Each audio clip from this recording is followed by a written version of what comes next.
be comfortable being uncomfortable. And obviously, improv is a perfect example of that.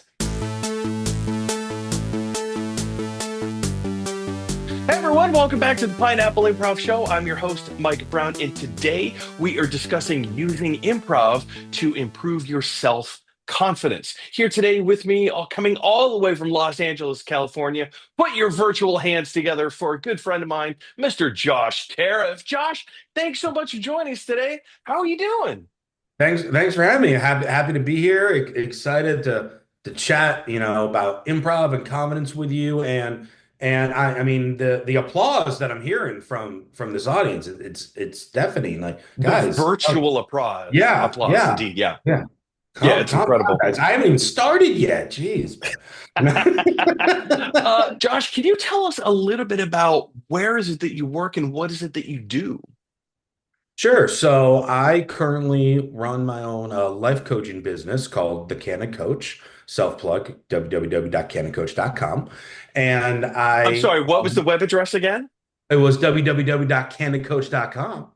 Oh, I'm so And sorry. I couldn't quite oh, hear you. One more time, please. well, I'll gladly give it to you one more time. It was www.canoncoach.com. And I love to use that the platform and work with all different people to help really motivate, whether it's in a professional landscape or a personal landscape, to work on their confidence to move forward and grow in whatever aspect it is that they are looking to achieve in. In your line of work, what's the biggest hangup that people have about moving forward and building that confidence in themselves? How about a New Year's resolution? How many people keep those? I mean, let's be honest. I mean, Yeah. it's like, hey, you know what? I'm going to do this. I mean, whether they're, your classic things of I'm going to eat better, I'm going to exercise more. There's the, hey, I'm going to find a new job. Hey, I'm going to be more open to trying new things. Whatever it could be, so many people say they're going to do something and then it just falls by the wayside.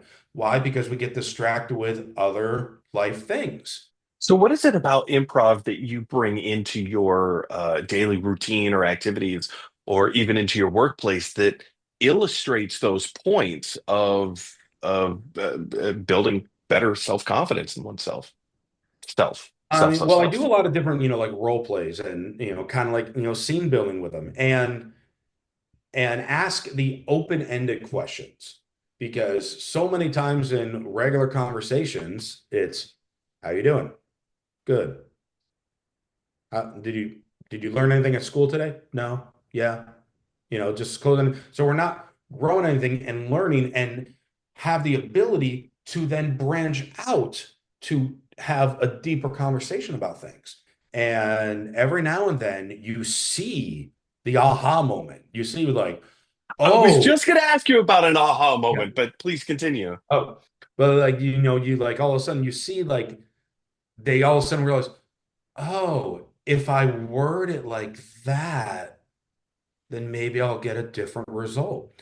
Because again, it's those little things, the base hits, changing a word here or there changes so much, whether it's on stage in an improv scene or in life when you're talking to coworkers or you're talking to your spouse, trying to find things to do to remain active. Switching gears ever so slightly, Josh, I wonder if you'd be down to play a little improv game with me. It's called Five Things. Here's how it goes. I'm going to name a category, and whether those things that you name off are in that category or not, we're going to pretend like they are. Are you down to play? Let's do it. All right, Josh. So for your first category, I want you to name. I want you to give names that have never existed to skeleton pirates. Names that have never existed to skeleton pirates. Correct. Got it. Tubby, One, Tiny, two, Mike Brown, three, Enrique the pirate, four, and Joe. and five things. Five things. Five things. Five things. Five things. All right, Josh. Now your turn. Give me some categories. All right, Mike, give me, let's see, give me 5 ways that you traveled without using car. 5 ways to travel without using a car. Walking, 1, speeding, 2, flying like Superman, 3, becoming a tornado like the Tasmanian devil and transporting yourself, 4, and doing the bamf like Nightcrawler from the X-Men. 5. 5 Five things. things. Five I things, think five things, five things, five things. Awesome. Josh, can you name 5 countries on the map that have never existed? 5 countries on the map that have never existed. How about Australia? One, one, Rusak.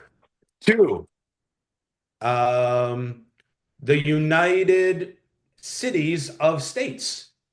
three, Mexicant. four, And Canada Dry. 5 things. 5 things, 5 things, 5 things, 5 things. Last one. All right, one more for you. Um, tell me 5 beverages that hinder hydration. 5 beverages that hinder hydration. Whiskey, 1, wine, 2, whiskey wine, 3, cats, 4, the blood of the unborn. 5. Five 5 things, things. 5 things, 5 things, 5 things, 5 things. Woof. The blood of the unborn, my Yeah. friends. The blood of the That unborn. that will make you parched. That for sure. Yeah. It does, yeah. It doesn't do much for hydration. Based on this exercise, Josh, what is it that this game 5 things illustrates and develops muscle memory for in terms of building self-confidence? Oh, I think it does a lot for self-confidence. I mean, for one, it makes you make sure that you are out in whatever you say, you are sticking with it. Because if I were to be unsure of one of the items that I said, how much can you trust me in it? That it really is one of those made up countries. We Um, judge ourselves so much, don't we? all the time. We We judge constantly everything that we self-judge. say. And what we're doing is we're not just necessarily self-judging, which we are certainly doing, but more importantly, we're just immediately thinking they're going to judge me based on Yes. not what I say, but how I'm saying it. Well, not only that, but they're also trying to come up with the right answer, right? Yes. We frame things in a certain way that make it sound, and we do this in all walks of life in every different scenario. You frame something to say there is a right answer and there is a wrong answer, but that isn't always true, right? Uh, Sometimes the right answer is just making it up or having a placeholder or using that idea or suggestion as a jumping off point as opposed to saying, well, the thing that I'm saying to you right now is the end point. This is the finished product. Josh, thank you so much for being on the show today. Thank you for spending your time and expertise with us and just talking improv and why it's important, how it can improve us. Before we leave for this particular episode, are there any last words of wisdom that you'd like to leave us with today? Again, really just reiterating, be comfortable being uncomfortable. I know it's much easier said than done, but take those little steps in doing so. Whether it's, hey, you know what? I'm going to sign up and do karaoke. Whether it's, hey, you know what? I'm going to try that new restaurant that I've been afraid to avoid because I haven't been too sure on the Yelp reviews. Take those little steps and they will lead you to a long, more satisfying life. Again, folks, if you want to find any more information as to how to bring improv into your workplace, go ahead and visit pineappleimprov.com. The Pineapple Improv Show debuts on LinkedIn every Wednesday at noon Eastern Standard Time. And until then, have a great week. Bye, everyone.